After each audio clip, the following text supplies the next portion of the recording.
Hello students, welcome to हमारा शिक्षा ज्ञान। आपका स्वागत है क्लास 12 फिजिक्स के एक और वीडियो लेक्चर में।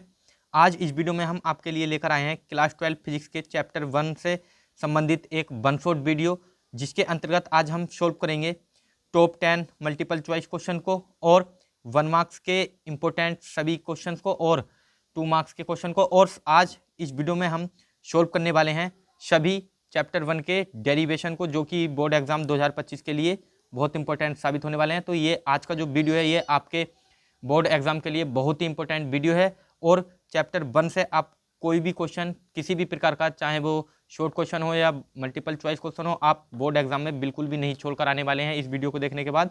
तो चलिए बिना देर के हम इस वीडियो को स्टार्ट करते हैं। तो सबसे पहले ये आपके सामने मैंने टॉप 10 मल्टीपल चॉइस क्वेश्चन लिए हैं, जो कि बार बार आपके बोर्ड एग्जाम में रिपीटेड क्वेश्चन है।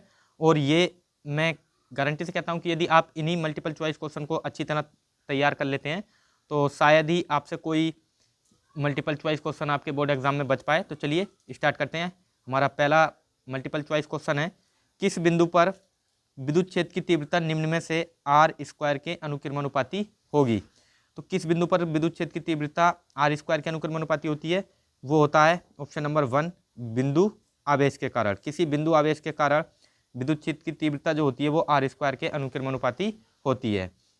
क्वेश्चन नंबर 2 है, इलेक्ट्रॉन के आवेश एवं संहति का अनुपात होगा। तो इलेक्ट्रॉन के आवेश और संहति का अनुपात कितना होता है, ये होता है 1.77 इंटू 10⁻11 कूलाम प्रति किग्रा। तो क्वेश्चन नंबर दूसरे का जो राइट ऑप्शन होगा उसका ऑप्शन राइट होगा फर्स्ट। चलिए अब हम देखते हैं क्वेश्चन नंबर 3 को। क्वेश्चन नंबर 3 है, वैद्युत क्षेत्र की तीव्रता का मात्रक क्या है।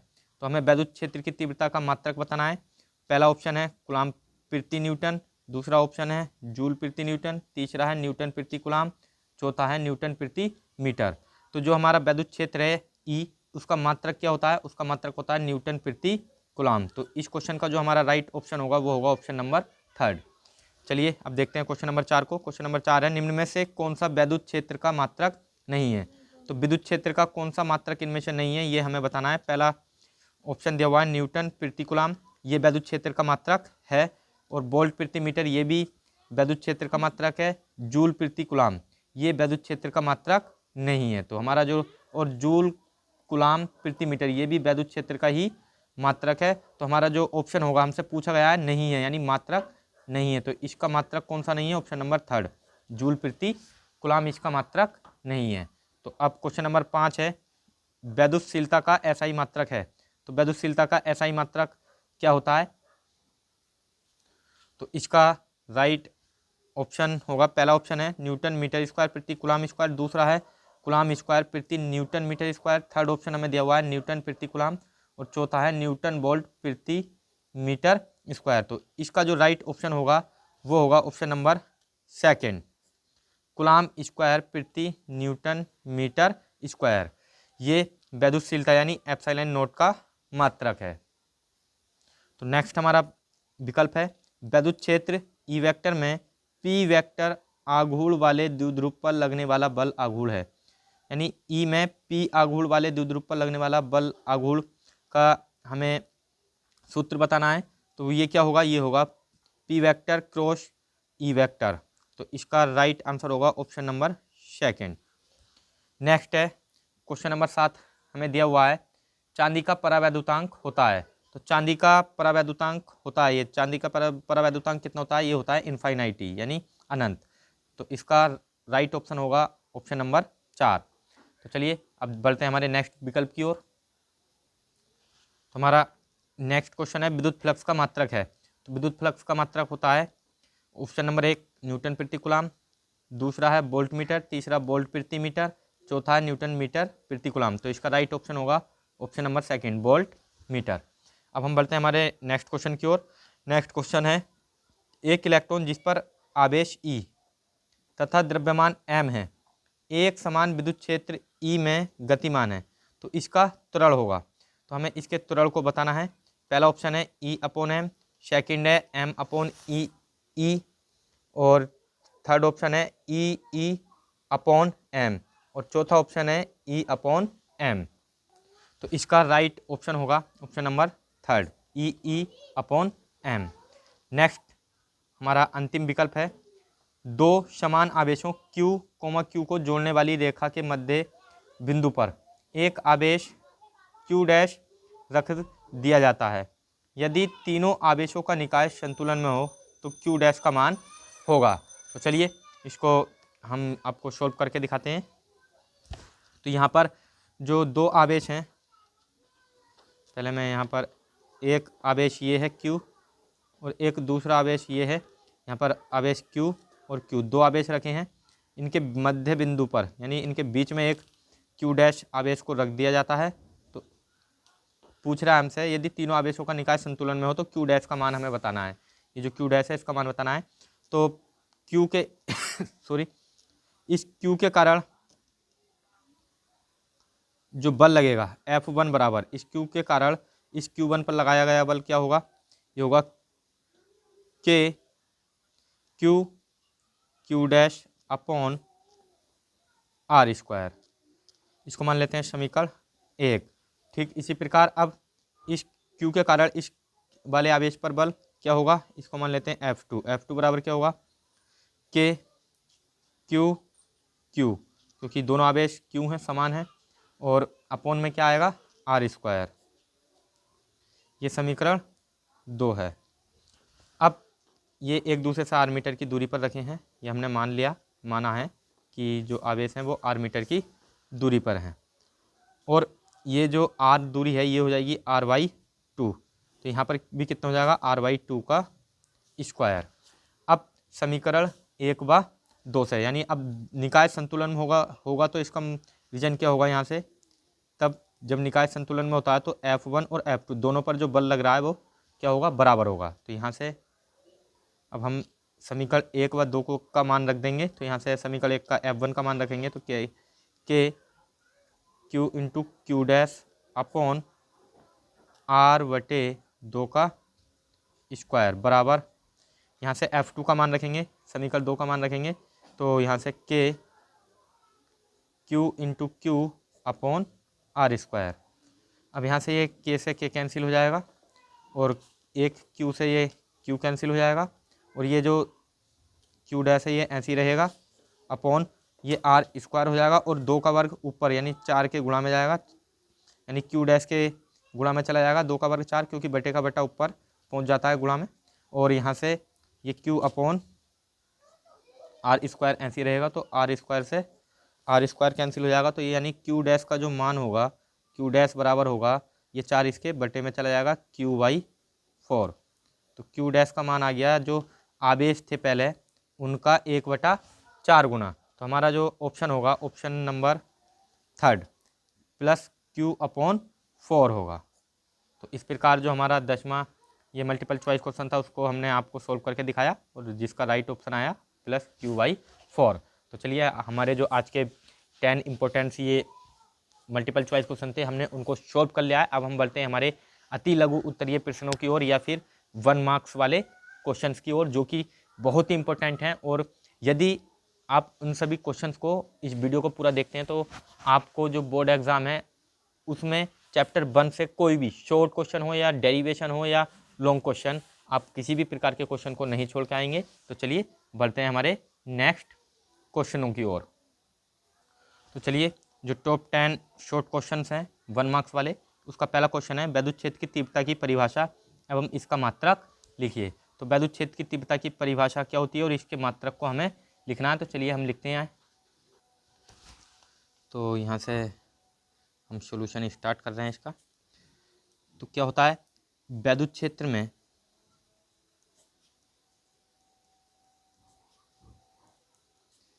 किसी बिंदु पर रखे गए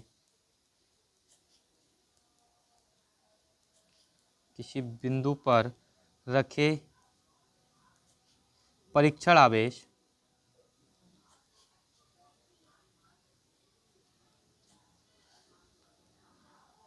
पर लगने वाले बल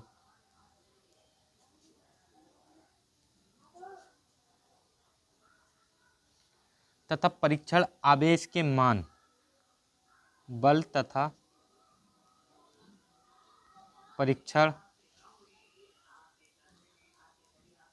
आवेश के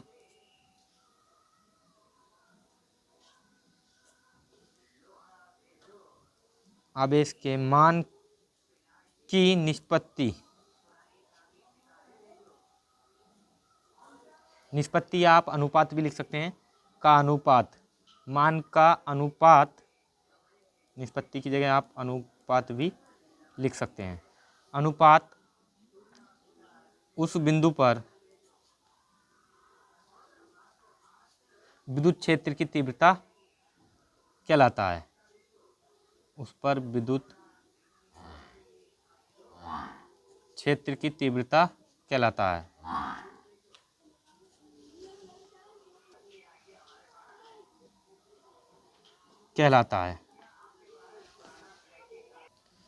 तो विद्युत क्षेत्र में किसी बिंदु पर रखे परीक्षण आवेश पर लगने वाले बल तथा परीक्षण आवेश के मान के अनुपात को उस बिंदु पर विद्युत क्षेत्र की तीव्रता कहते हैं।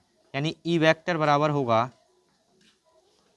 F vector upon Q not, और इसका मात्रक होगा न्यूटन प्रति कूलाम, न्यूटन प्रति कूलाम। तो आप इसको इस प्रकार से केवल सूत्र से भी ध्यान रख सकते हैं कि किसी बिंदु पर जो विद्युत क्षेत्र की तीव्रता होती है वो बल तथा परीक्षण आवेश के अनुपात के बराबर होती है। तो चलिए पहला क्वेश्चन हमने सोल्व कर लिया। अब हम देखते हैं सेकंड क्वेश्चन को। दूसरा क्वेश्चन है, एक समान विद्युत क्षेत्र सदिश ई वेक्टर बराबर 2i + 3j कैप -4 के कैप वोल्ट प्रति मीटर में एक पृष्ठ के क्षेत्रफल सदिश दे रखा है, हमें क्षेत्रफल दे रखा है ए वेक्टर बराबर 8j कैप मीटर स्क्वायर से गुजरने वाले विद्युत फ्लक्स की गणना कीजिए। तो चलिए इसको यहाँ पर लिख लेते हैं। पहले यहाँ पर जो विद्युत फ्लक्स होगा वो क्या होगा, फाई ई बराबर V vector dot A vector. अब यहाँ से हम मान रखेंगे बी वेक्टर का, बी वेक्टर हमें ई वेक्टर, यहाँ पर हमें चुंबकीय फ्लक्स नहीं विद्युत फ्लक्स निकालना है, तो E vector dot E vector. तो यहाँ से ई का मान रखेंगे तो ये हो जाएगा 2i कैप + 3j कैप -4 के कैप, और डॉट ए का मान हमें दे रखा है 8j कैप। अब यहाँ से ये 2i और 3j, 2i और 4 के ये 0 बन जाएगा, और यहाँ से हमारे पास क्या आएगा, गुणा करेंगे। जब हम गुणा करते हैं सदिशों की तो जो कैप वाले होते हैं, समान सदिश होते हैं, उनकी गुणा हो जाती है, और जो अलग सदिश होते हैं वो 0 बन जाते हैं। तो यहाँ से 8j की गुणा हम डायरेक्टली कर देंगे 3j से, तो यानी 3 × 8, तो 3 8 24, तो 3 8 24 इसका जो वोल्ट मीटर यहाँ पर विद्युत फ्लक्स होगा। तो चलिए इस प्रकार जो हमारा क्वेश्चन नंबर 2 था ये भी हमने सोल्व कर लिया, और ये 1 मार्क्स में पूछे जाने वाला ऐसा प्रश्न है जो बार बार आपके बोर्ड एग्जाम में पूछा जाता है, और ये जो विद्युत क्षेत्र की तीव्रता है ये भी बार बार रिपीटेड क्वेश्चन है। अब हम बढ़ते हैं हमारे नेक्स्ट क्वेश्चन नंबर 3 की ओर। आवेश के पृष्ठ घनत्व से क्या तात्पर्य है? तो आवेश का पृष्ठ घनत्व क्या होता है, इसके बारे में हमें परिभाषा लिखनी है और इसका सूत्र भी लिखना है। ये भी 1 मार्क्स में पूछे जाने वाला प्रश्न है। तो चलिए लिखते हैं इसकी परिभाषा को। किसी चालक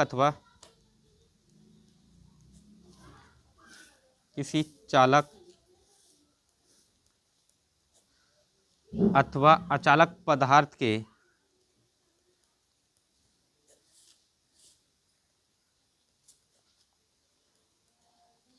प्रति एकांक क्षेत्रफल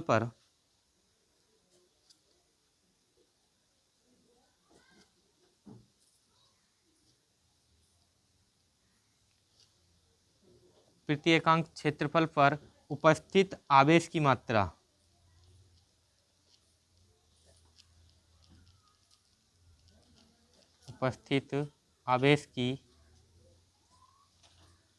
मात्रा को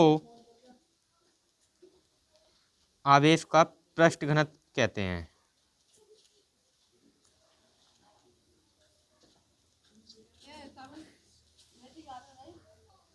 पृष्ठ घनत्व कहते हैं।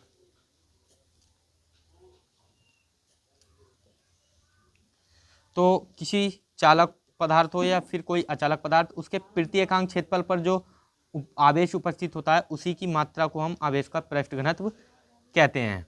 तो यानी पृष्ठ घनत्व को हम लिखते हैं सिग्मा से, और सिग्मा बराबर होगा Q अपॉन A, और इसका मात्रक क्या होगा, कूलाम प्रति मीटर स्क्वायर, कूलाम प्रति मीटर स्क्वायर। तो इस प्रकार जो आवेश का पृष्ठ घनत्व की परिभाषा थी वो भी हमने देख ली है, और ये भी वेरी इंपॉर्टेंट क्वेश्चन है, ये भी आपके एग्जाम में बार बार पूछा जा रहा है, तो आप इसको अच्छी तरह तैयार कर लें।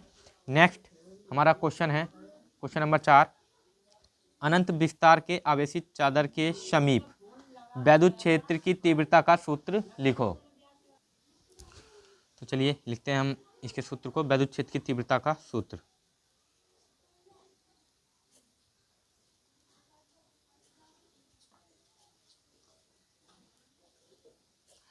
तो ये वैद्युत क्षेत्र की तीव्रता का जो सूत्र होगा किसी अनंत विस्तार वाली आवेशित चादर के समीप, ये होगा E बराबर सिग्मा अपॉन 2 एप्सिलॉन नॉट। और यहाँ पर जो ये सिग्मा है, जहाँ सिग्मा क्या है, पृष्ठीय आवेश घनत्व है, यहाँ सिग्मा बराबर पृष्ठीय आवेश घनत्व है, और जो हमारा एप्सिलॉन नोट है, एप्सिलॉन नोट निर्वात की विद्युतशीलता है।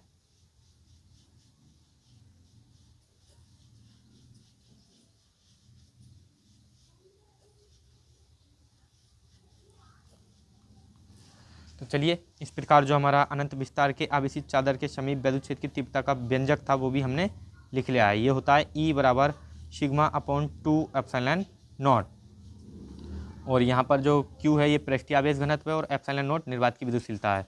चलिए अब हम बढ़ते हैं हमारे क्वेश्चन नंबर 5 की ओर। 5वां क्वेश्चन है, वैद्युत क्षेत्र तथा वैद्युत क्षेत्र की तीव्रता में संबंध लिखिए। तो यहाँ पर जो है ये थोड़ा गलत लिख गया है, यहाँ पर वैद्युत फ्लक्स होगा, एक वैद्युत फ्लक्स, दोनों ही जगह वैद्युत क्षेत्र लिख गया है ये गलती से। यहाँ पर होगा वैद्युत फ्लक्स तथा वैद्युत क्षेत्र की तीव्रता में संबंध। वैद्युत फ्लक्स यानी वैद्युत फ्लक्स तथा वैद्युत क्षेत्र की तीव्रता में क्या संबंध होता है, ये होता है फाई E बराबर विद्युत फ्लक्स, यानी फाई E बराबर समाकलन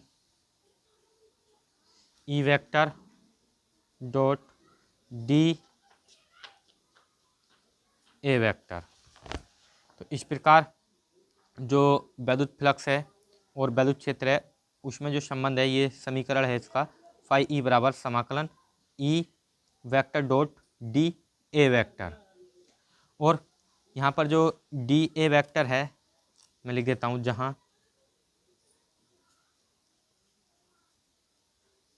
E वेक्टर क्या है, विद्युत क्षेत्र की तीव्रता, वैद्युत क्षेत्र की तीव्रता है, और A वेक्टर क्या है, यहाँ पर D A वेक्टर ये क्षेत्रफल सदिश है।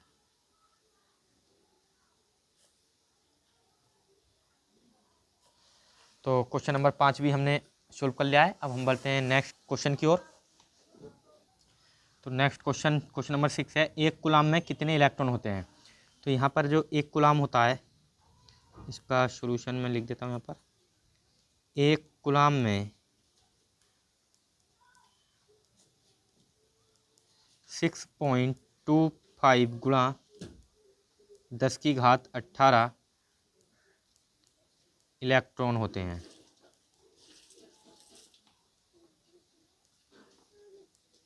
इस क्वेश्चन को आप न्यूमेरिकल के तरह भी सोल्व कर सकते हैं। यहाँ पर एक कूलाम है, यानी Q का मान, आवेश जो है हमें एक कूलाम दे रखा है, और N का मान हमें निकालना है। तो यहाँ पर सूत्र लगाएंगे हम, N बराबर Q अपॉन E। तो Q का मान कितना है, Q का मान है 1 अपॉन E का मान कितना होता है, यानी एक इलेक्ट्रॉन पर आवेश 1.6 गुणा 10⁻−19। यहाँ से जब हम 1.6 इस 10⁻19 को ऊपर लेके आएंगे तो ये प्लस में जाएगी, तो ये हो जाएगा 1 गुणा 10 की घात 19 और अपॉन में 1.6। यहाँ से पॉइंट हटाएंगे, दशमलव हटाएंगे तो एक जीरो बढ़ जाएगा ऊपर, ये हो जाएगा 10।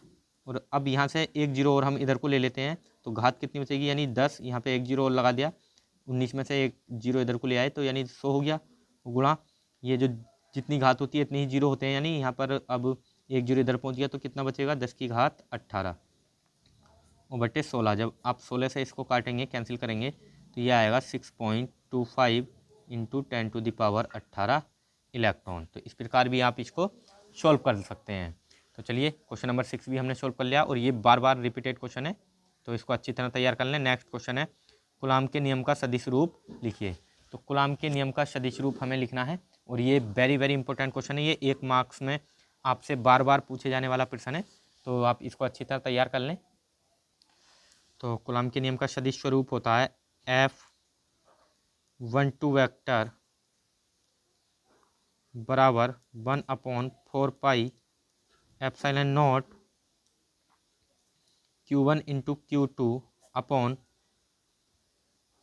R12 स्क्वायर, यानी ये इसका स्क्वायर है R12 स्क्वायर, और यहाँ पर एक क्षेत्रफल, यहाँ पर R जो है दूरी का एक सदिश आएगा R12 कैप। ये कूलाम के नियम का सदिश स्वरूप है। अब एक बात यहाँ पर ध्यान देंगे कि जो यहाँ पर जो बल है ये F12 यहाँ पर है पहले आवेश के कारण दूसरे पर बल, ये विपरीत होता है, यानी बराबर होगा लेकिन परिमाण में बराबर होगा लेकिन विपरीत प्रकृति का होगा, यानी प्रकृति क्या होगी इसकी अलग होगी, -F21, यानी जो ये बल होगा जो पहले आवेश के कारण दूसरे पर लगेगा और जो दूसरे आवेश के कारण पहले पर जो बल लगेगा वो विपरीत होंगे लेकिन परिमाण में समान होंगे। ये कूलाम के नियम का सदिश स्वरूप है। तो इस प्रकार जो क्वेश्चन नंबर 7 था ये भी आपको अच्छी तरह समझ में आ चुका होगा और आप इस क्वेश्चन को आप अपने बोर्ड एग्जाम में नहीं छोड़ के आएंगे। तो चलिए बढ़ते हैं नेक्स्ट क्वेश्चन की ओर। 8वां, इलेक्ट्रॉन वोल्ट की परिभाषा दीजिए तथा इसका संख्यात्मक मान जूल में व्यक्त कीजिए। तो ये क्वेश्चन भी वेरी इंपॉर्टेंट क्वेश्चन है। चलिए लिखते हैं हम इसकी परिभाषा को। एक इलेक्ट्रॉन वोल्ट वह ऊर्जा है, तो एक इलेक्ट्रॉन वोल्ट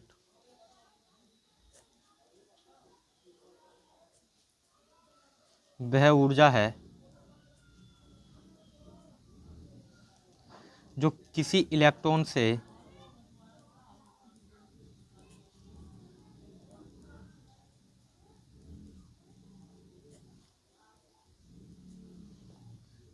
एक वोल्ट विभवांतर द्वारा एक वोल्ट विभवांतर द्वारा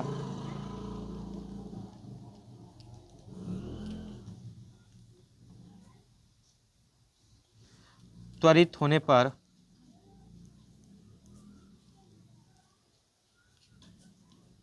अर्जित होती है।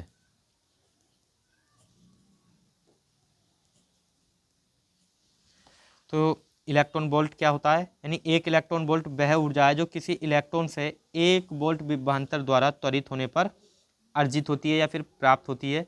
और एक इलेक्ट्रॉन वोल्ट जो ऊर्जा होती है, यानी एक इलेक्ट्रॉन वोल्ट बराबर होता है 1.6 गुणा 10 की घात -19 जूल के। तो हमसे पूछा था कि इसका संख्यात्मक मान जूल में, तो एक इलेक्ट्रॉन वोल्ट का जो जूल में मान होता है वो होता है 1.6 गुणा 10 की घात -19 जूल के बराबर। तो इस प्रकार जो क्वेश्चन नंबर 8 था ये भी हमने सोल्व कर लिया है। अब हम बढ़ते हैं क्वेश्चन नंबर 9 की ओर। और क्वेश्चन नंबर 9 की ओर बढ़ने से पहले मैं आपको बता देना चाहता हूँ कि आपको जो है थोड़ी कुछ एक्स्ट्रा साउंडेज सुनने को मिल सकती हैं, इसके लिए मैं आपसे माफ़ी चाहूँगा। तो चलिए बढ़ते हैं क्वेश्चन नंबर 9 की ओर। 2 बिंदु आवेशों के बीच स्थिर वैद्युत बल F है। यदि इन आवेशों को उतनी ही दूरी पर जल के बराबर 80 में रख दिया जाए तब उनके बीच बल कितना रहेगा। तो 2 बिंदु आवेशों के बीच स्थिर वैद्युत बल क्या है, F है, और यदि इन आवेशों को उतनी ही दूरी पर यानी समान दूरी पर परावैद्युतांक दे रखा है, यानी जल का परावैद्युतांक दे रखा है यहाँ पर 80 वाले माध्यम में रख दिया जाए, तब उनके बीच कितना बल लगेगा। तो यानी यहाँ पर जो परावैद्युतांक होता है तो इसका सूत्र है K बराबर F/FM। तो यहाँ से हम F का मान हमें F ही दिया हुआ है, F/F मीडियम में कितना कितना दे रखा है यहाँ पे K में कितना है 80। तो जो परावैद्युतांक होगा यानी हमें बल बताना है, तो बल कितना लगेगा सूरी, यहाँ पर हमें Fm का मान निकालना है। तो यहाँ पे ये K ऐसे ही रहेगा, तो और ये जो Fm है उधर पहुँच जाएगा बराबर Fm हो जाएगा। अब यहाँ से मान रखेंगे तो Fm का मान कितना आएगा, Fm बराबर F का मान कितना है, F का मान हमें यहाँ पर दिया हुआ है F अपॉन जो परावैद्युतांक है K का मान है 80। तो जो बल होगा वो कितना होगा, F/80 न्यूटन का बल होगा माध्यम पे। तो इस प्रकार जो हमारा क्वेश्चन नंबर 9 था ये भी हमने सोल्व कर लिया। तो यहाँ पर मैं आपको फिर से इस क्वेश्चन को समझा देता हूँ। यहाँ पर परावैद्युतांक का सूत्र होता है K बराबर F/FM, और ये यहाँ से हम K यहीं रहने देंगे, यहाँ से K जो है यहाँ ले आएंगे और Fm को इधर, तो Fm बराबर क्या जाएगा F/K। अब यहाँ से Fm का मान हमें निकालना है, तो F का मान हमें F ही दिया हुआ है और इस K का मान 80। तो बल कितना हो गया, माध्यम में जो बल होगा वो लगेगा F/80, यानी जल में जो बल लगेगा वो कितना होगा F/80 न्यूटन का। तो क्वेश्चन नंबर 9 भी हमने सोल्व कर लिया। अब हम बढ़ते हैं क्वेश्चन नंबर 10 की ओर। तो आवेश की परिभाषा एवं मात्रक लिखो। तो आवेश की परिभाषा लिखनी है, तो इसकी परिभाषा क्या होगी, किसी पदार्थ का वह गुण, किसी पदार्थ का वह गुण जिसके कारण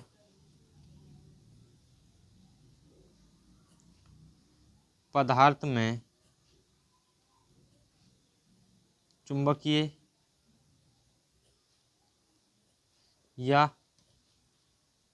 विद्युत प्रभाव उत्पन्न होता है,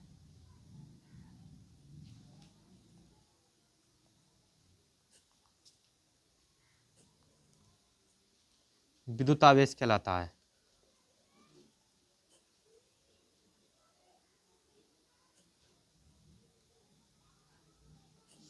तो किसी पदार्थ का वह गुण जिसके कारण पदार्थ में चुंबकीय या विद्युत प्रभाव उत्पन्न होता है, विद्युत आवेश कहलाता है, और इसका मात्रक कूलाम होता है। तो आवेश का मात्रक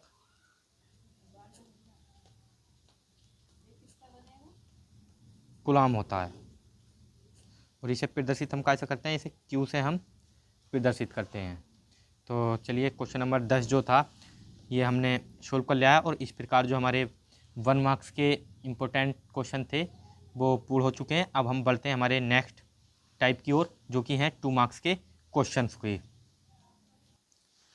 तो वैद्युत फ्लक्स का मात्रक और बीमीय सूत्र निगमित कीजिए। ये अब जो हमारे क्वेश्चन है ये 2 मार्क्स वाले क्वेश्चन है, हम इनको अब सोल्व करने वाले हैं। और ये सभी जो 2 मार्क्स वाले क्वेश्चन है ये मैंने वही क्वेश्चनों को सिर्फ उठाया है जो कि बार बार रिपीटेड क्वेश्चन है। तो चलिए सबसे पहले वैद्युत फ्लक्स का मात्रक और बीमीय सूत्र हमको निगमन करना है। तो वैद्युत फ्लक्स क्या होता है, फाई ई बराबर ई इंटू ए कोस थीटा। अब यहाँ पर हमें क्या लिखना होगा, वैद्युत फ्लक्स के मात्रक निकालना होगा पहले। तो वैद्युत फ्लक्स का मात्रक या फाई ई का मात्रक बराबर होगा ई का मात्रक और इंटू ए का मात्रक, और जो हमारा ये कोण है कोस थीटा, कोण का कोई मात्रक नहीं होता है। तो यहाँ से फाई ई का मात्रक क्या आएगा, ई का मात्रक क्या होता है, ये होता है वोल्ट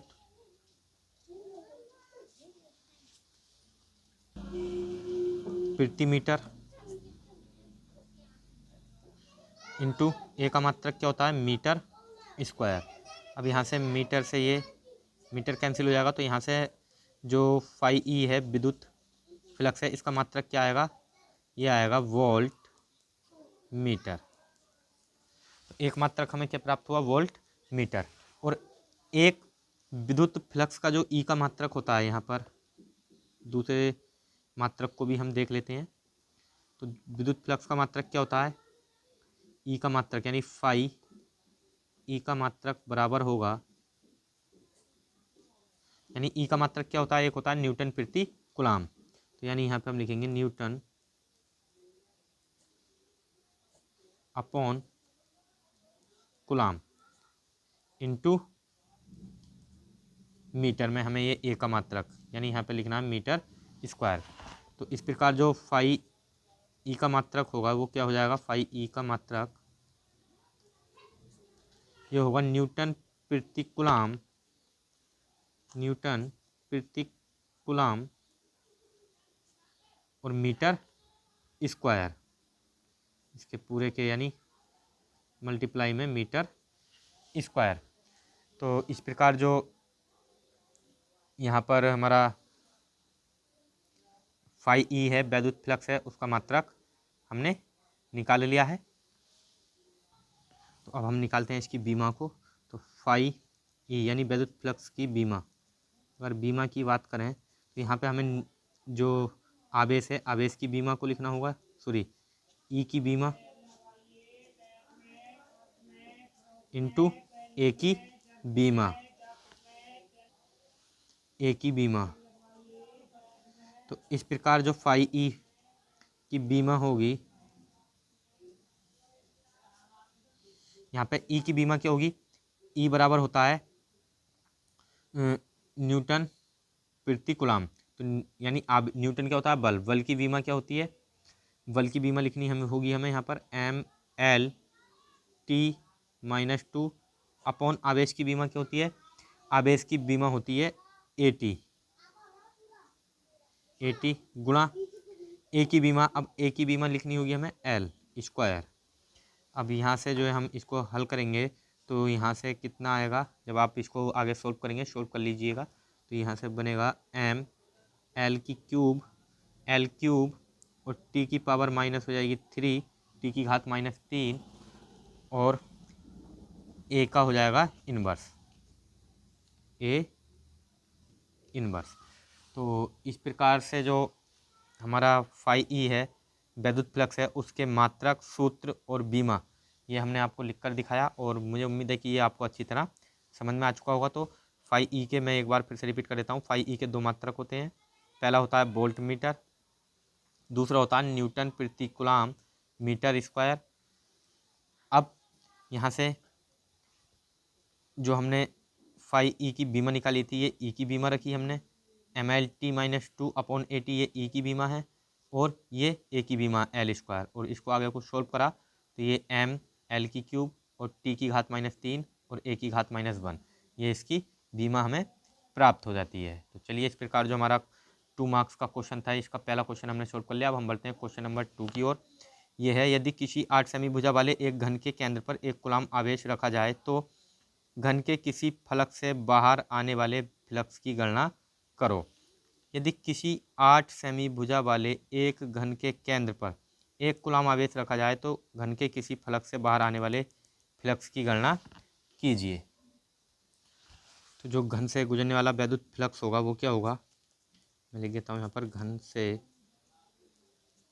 गुजरने वाला वैद्युत फ्लक्स।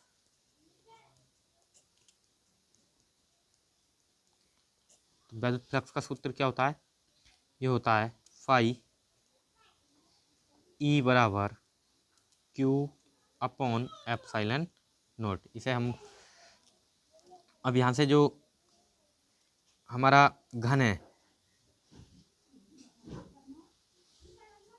तो जो घन है, घन में कुल फलक कितने होते हैं, घन के कुल फलक कितने होते हैं, 6।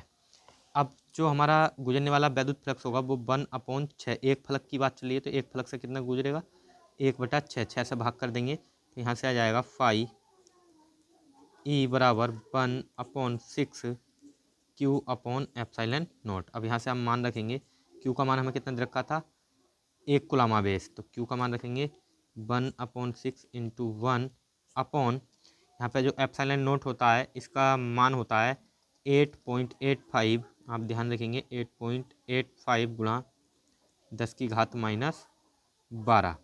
अब जब आप इसको कैलकुलेट करेंगे, कैलकुलेशन आप इसकी करेंगे तो यहाँ से आपको प्राप्त होगा 1.88 गुणा 10⁻10 न्यूटन मीटर स्क्वायर प्रति कूलम। तो इस प्रकार जो घन के बाहर आने वाला फ्लक्स था उसका मान कितना होगा, 1.88 गुणा 10⁻10 न्यूटन मीटर स्क्वायर प्रति कूलम। तो ये जो 2 मार्क्स का क्वेश्चन था ये वेरी इंपॉर्टेंट क्वेश्चन है और ये बार बार आपके बोर्ड एग्जाम में पूछा गया है। तो आप इस क्वेश्चन को अच्छी तरह तैयार कर लें और इसी तरह के जो अन्य और भी क्वेश्चन हैं उनको भी आप अच्छी तरह तैयार कर लें। नेक्स्ट हमारा क्वेश्चन है गॉस की प्रमेय क्या है। तो गॉस की प्रमेय क्या होती है इसको हमें लिखना है। तो चलिए हम लिखते हैं गॉस की प्रमेय को। तो चलिए, किसी बंद पृष्ठ से गुजरने वाला वैद्युत फ्लक्स उस पृष्ठ द्वारा परिबद्ध कुल आवेश का 1/एप्सिलॉन गुना होता है। तो किसी भी पृष्ठ से जो गुजरने वाला वैद्युत फ्लक्स होता है वो उस पृष्ठ से जो आवेश होता है उसका 1/एप्सिलॉन नॉट गुना होता है और ये इसी को हम बोलते हैं गॉस की प्रमेय और इसका सूत्र है φE = Q/एप्सिलॉन नॉट।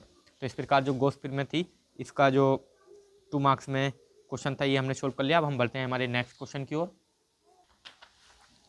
तो यदि वैद्युत क्षेत्र के किसी बिंदु पर रखे आवेश Q पर कार्यरत बल F हो तब उस बिंदु पर वैद्युत क्षेत्र की तीव्रता क्या होती है, ये होगी E वेक्टर बराबर F वेक्टर अपॉन Q। अब यहाँ से हम इसका मात्रक लिखें तो यानी F का मात्रक न्यूटन और Q का मात्रक बटे कूलम। तो यानी यहाँ से मात्रक आ जाएगा न्यूटन प्रति कूलम। और यदि वैद्युत क्षेत्र E के किसी बिंदु से D दूरी पर आवेश Q पर वैद्युत विभव B हो तब वैद्युत क्षेत्र की तीव्रता क्या होगी, ये होती है E बराबर V/D। अब यहाँ पर B का मात्रक क्या होता है, वोल्ट, और D का मात्रक क्या होता है, मीटर। D दूरी है तो दूरी का मात्रक मीटर। तो यहाँ से मात्रक क्या आएगा, वोल्ट प्रति मीटर। तो इस प्रकार हमने देखा कि जो विद्युत क्षेत्र है ये इसके मात्रक 2 होती हैं, पहला है न्यूटन प्रति कूलम और दूसरा है वोल्ट प्रति मीटर। तो अतः हम कह सकते हैं कि जो न्यूटन प्रति कूलम है और वोल्ट प्रति मीटर है ये एक ही भौतिक राशि के मात्रक हैं। यहाँ लिखेंगे अतः न्यूटन प्रति कूलम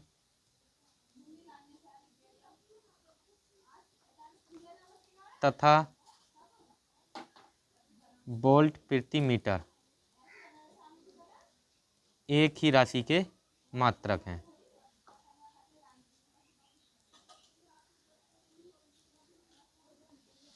तो इस प्रकार हमने सिद्ध कर दिया है कि जो ये दोनों मात्रक हैं ये एक ही भौतिक राशि के हैं। अब हम बढ़ते हैं क्वेश्चन नंबर 5 की ओर। क्वेश्चन नंबर 5 है, एक अनंत लंबाई के एक समान आवेशी सीधे तार का रैखिक आवेश घनत्व 10 गुणा 10⁻⁻8 कूलम प्रति मीटर है। तार से 2 सेमी दूर उत्पन्न विद्युत क्षेत्र की तीव्रता ज्ञात करो। तो चलिए स्टार्ट करते हैं क्वेश्चन नंबर 5 के सॉल्यूशन को। हमें सबसे पहले जो दूरी है आर बराबर ये दे रखा है 2 सेंटीमीटर, इसको हम मीटर में चेंज करेंगे तो ये हो जाएगा 2 गुणा 10⁻⁻2 मीटर।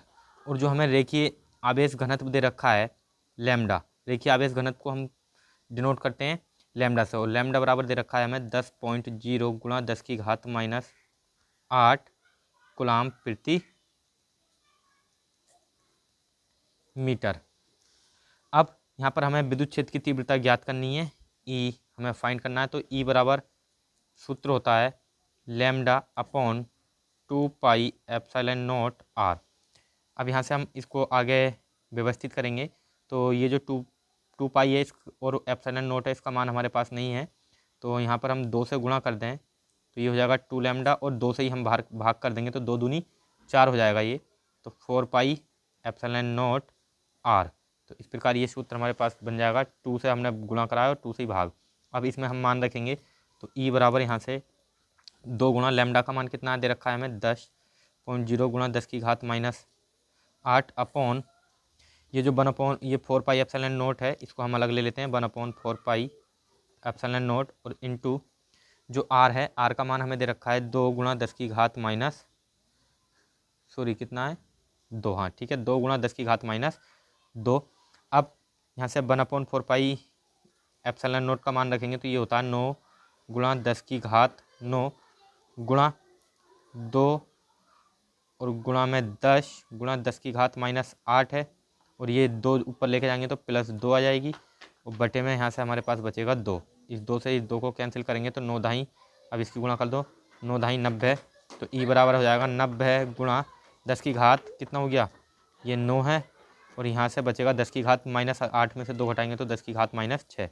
अब 10 की घात 9 में से माइनस के 6 को घटाएंगे तो कितना बचेगा, ई बराबर आ जाएगा 90 गुणा 10 की घात 3 न्यूटन प्रति कूलम, या फिर आप इसको आगे और लिख सकते हैं ई बराबर 9.0, एक अंक के बाद 0 लगाएंगे तो एक घात यहाँ पर बढ़ जाएगी 10 की घात 4 और न्यूटन प्रति कूलम।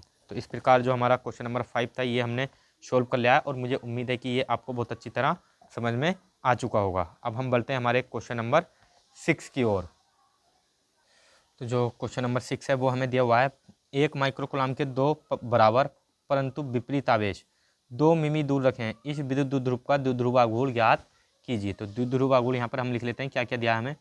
तो आवेश दे रखे हैं हमें, क्यू बराबर दे रखा है 1.0 माइक्रो कूलम, इसे कूलम में कन्वर्ट करेंगे तो ये हो जाएगा 1.0 गुणा 10 की घात -6 कूलम, ये क्यू का मान है। और एक दूसरे से कितनी दूरी पर रखें, 2 मिमी की दूरी पर, तो इनके बीच की अल्पतम दूरी 2L बराबर कितना दे रखा है हमें 2 मिलीमीटर।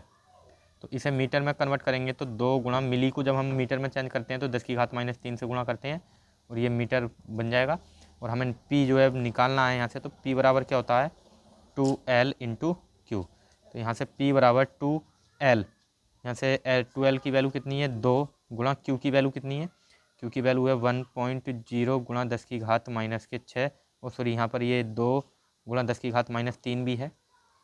तो इस प्रकार पी बराबर 2 एकम 2 और -6 और -3 कितना हो जाएगा, घात हो जाएगी 10 की घात -9, और इसका जो मात्रक होगा वो होगा मीटर कूलम या कूलम मीटर, या कूलम मीटर हम लिख सकते हैं इसके मात्रक को, कूलम मीटर इसका मात्रक होगा। तो इस प्रकार जो हमारा क्वेश्चन नंबर 6 है ये हमने सोल्व कर लिया है। अब हम बढ़ते हैं हमारे नेक्स्ट टाइप के क्वेश्चनों पर, जो कि बहुत ही इंपॉर्टेंट है। और नेक्स्ट टाइप के क्वेश्चनों पर बढ़ने से पहले मैं आपको बता देना चाहता हूं कि आप इस वीडियो को पूरा अंत तक देखें, ये वीडियो आपको बहुत ही ज़्यादा हेल्पफुल साबित होने वाली है।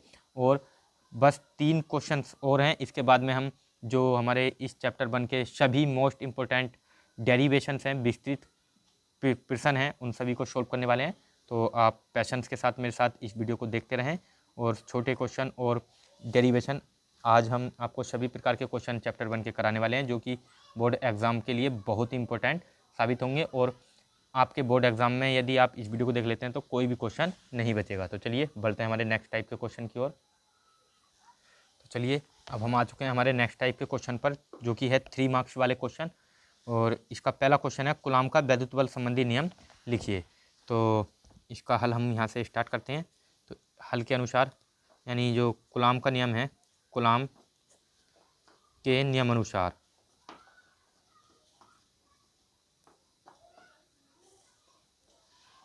तो कूलम के नियम अनुसार क्या होता है, किन्हीं दो स्थिर बिंदु आवेशों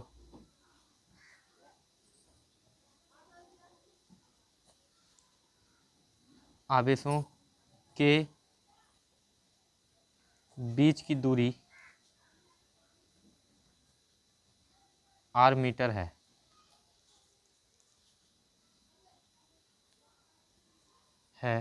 तब दोनों आवेशों पर लगने वाला बल, दोनों आवेशों पर लगने वाला बल दोनों आवेशों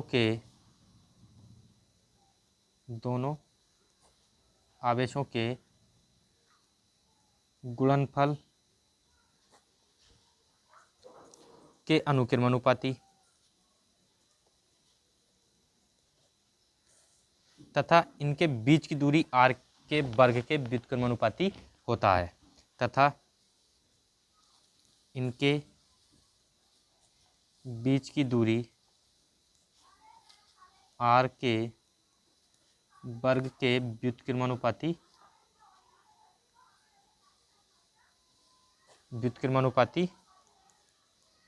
होता है। तो अर्थात कुलाम ने बताया कि जब हम किन्हीं दो स्थिर बिंदु आवेशों को एक दूसरे से r मीटर की दूरी पर रखते हैं तो इन दोनों आवेशों पर जो लगने वाला बल होता है, यह बल आकर्षण या प्रतिकर्षण किसी भी प्रकार का हो सकता है।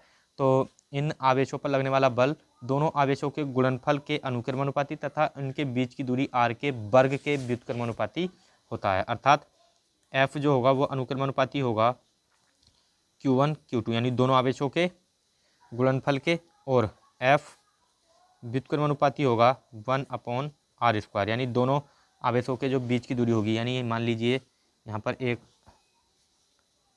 एक आवेश Q है, Q1 है, और एक आवेश है Q2 और इनके बीच की दूरी है r मीटर। तब जो ये F1 होगा ये Q1 और Q2 के गुणनफल के अनुक्रमानुपाती और इनके बीच की जो दूरी है इसके व्युत्क्रमानुपाती होगा। अब इन दोनों नियमों को हम मिलाएंगे तो यहाँ से F अनुक्रमानुपाती होगा Q1 × Q2 अपॉन में r²। क्या अब इस अनुक्रमानुपाती साइन को हटाएंगे हम तो यहाँ से एक नियतांक आता है 1/4πε0 Q1 Q2 अपॉन r²।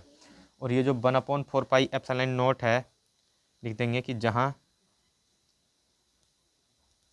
1/4πε0 एक नियतांक है और ये जो 1/4πε0 है इसका मान होता है 9 × 10⁹ और इसका मात्रक होता है न्यूटन मीटर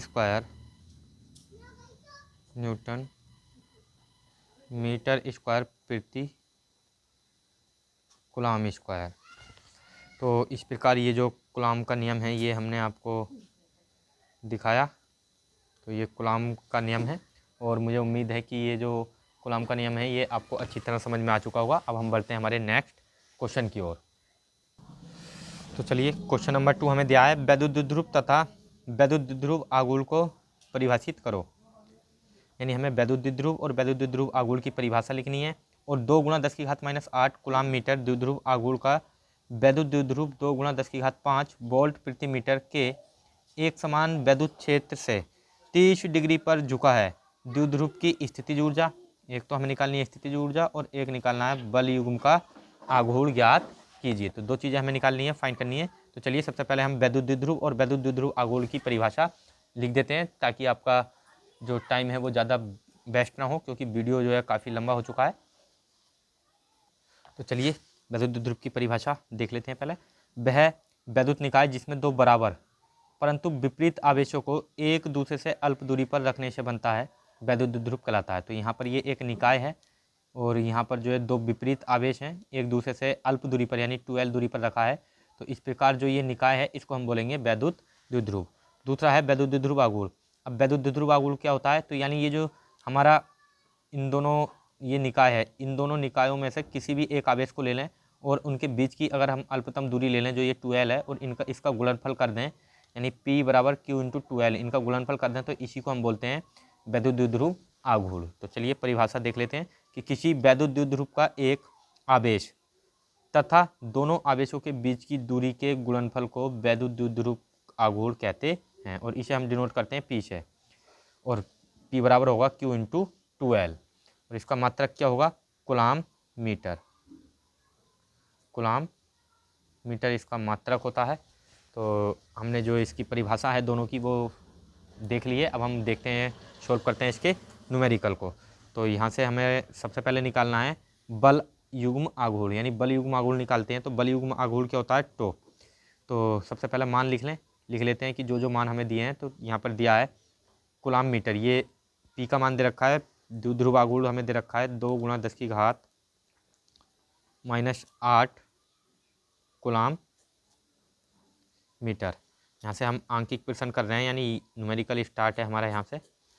तो अब P बराबर हमने रख लिया है, ये मान रख लिया है। अब जो यहाँ पर P का मान रख लिया, अब और क्या दे रखा है हमें, और विद्युत क्षेत्र दे रखा है E बराबर कितना दिया हुआ है हमें, E बराबर दिया हुआ है 2 गुणा 10 की घात 5 वोल्ट प्रति मीटर। और थीटा बराबर हमें दे रखा है, थीटा कोण दे रखा है 30 डिग्री। तो हमें टो बताना है पहले। तो टो बराबर क्या होता है, टो बराबर होता है P E साइन थीटा। तो टो यानी बल, ये क्या है, टो होता है बल युग्म आघूर्ण। तो बल युग्म आघूर्ण निकालने के लिए सूत्र होता है टो बराबर P E साइन थीटा। तो अब यहाँ पर जो जो मान हमें दिए हुए हैं रख देते हैं। तो P का मान हमें कितने दिया हुआ है, 2 गुणा 10 की घात -8 इंटू E का मान हमें दिया हुआ है 2 गुणा 10 की घात 5 और साइन थीटा यानी थीटा की वैल्यू है 30 और साइन 30 का मान मैं डायरेक्टली लिख रहा हूँ यहाँ पर 1/2।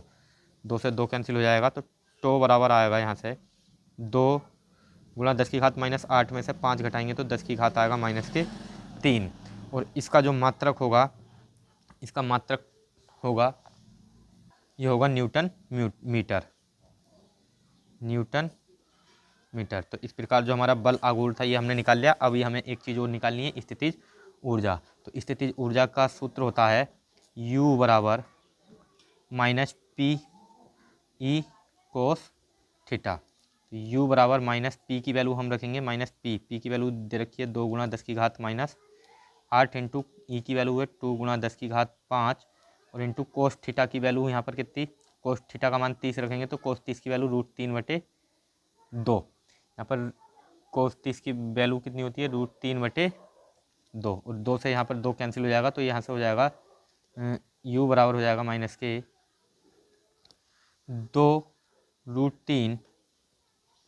-2√3 और यहाँ से घात घटाएंगे, 10 की घात -8 में से 5 घटाएंगे तो कितना आएगा, 10 की घात -3 जूल। तो इस प्रकार जो हमारा ये ऊर्जा थी ये हमें प्राप्त हुई। अब हम बढ़ते हैं हमारे नेक्स्ट क्वेश्चन की ओर।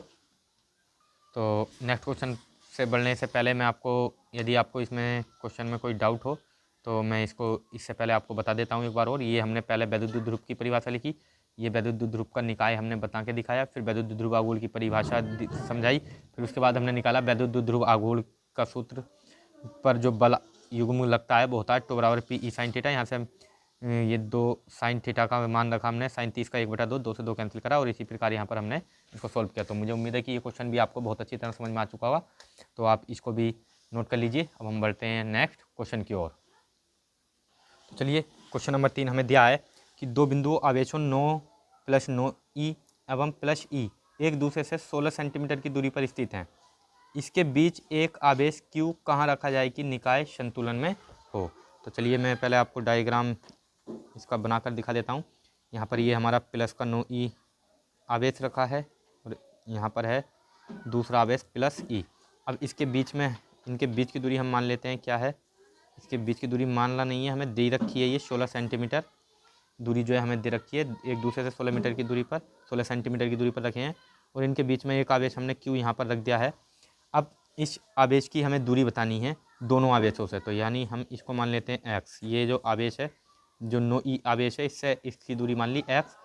तो ये कितना हो जाएगा, जो टोटल 16 है तो इस वाले आवेश से यानी +E आवेश से कितनी दूरी होगी इसकी, ये होगी 16 - x, क्योंकि टोटल है x में से ये वाली दूरी घटा देंगे x 16 में से, यानी जब x घटाएंगे तो 16 - x आ जाएगी। इन दोनों के बीच की दूरी Q और +E के बीच की दूरी। अब हम लगाएंगे यहाँ पे बल का सूत्र, तो F1। तो इस आवेश के कारण जो इस पे बल होगा वो कितना होगा, F1 बराबर 1/4 पाई एप्सिलॉन नॉट, ये होगा 9E इंटू Q अपॉन में R²। इसको हम मान लेते हैं इक्वेशन फर्स्ट। अब इसके कारण इस पर जो बल होगा वो क्या होगा, ये होगा F2 बराबर 1/4 पाई, सॉरी यहाँ पर R ले लिया मैंने, यहाँ पर हमने क्या माना है, x माना है, तो यहाँ पर x ले लेते हैं x² और 1/4 पाई एप्सिलॉन नॉट, और यहाँ पर ये दूरी क्या होगी, ये होगी जो आवेश होंगे Q इंटू ई, क्योंकि हम इस आवेश के कारण इस पर बल निकाल रहे हैं, तो ये पहला आवेश, ये दूसरा आवेश, अपॉन, अब जो दूरी होगी, दूरी क्या है, टोटल 16 माइनस, इन दोनों के बीच की दूरी लेंगे 16 माइनस एक्स का स्क्वायर, इसको मान लेते हैं समीकरण 2। अब निकाय संतुलन में होने के लिए यहाँ लिखेंगे निकाय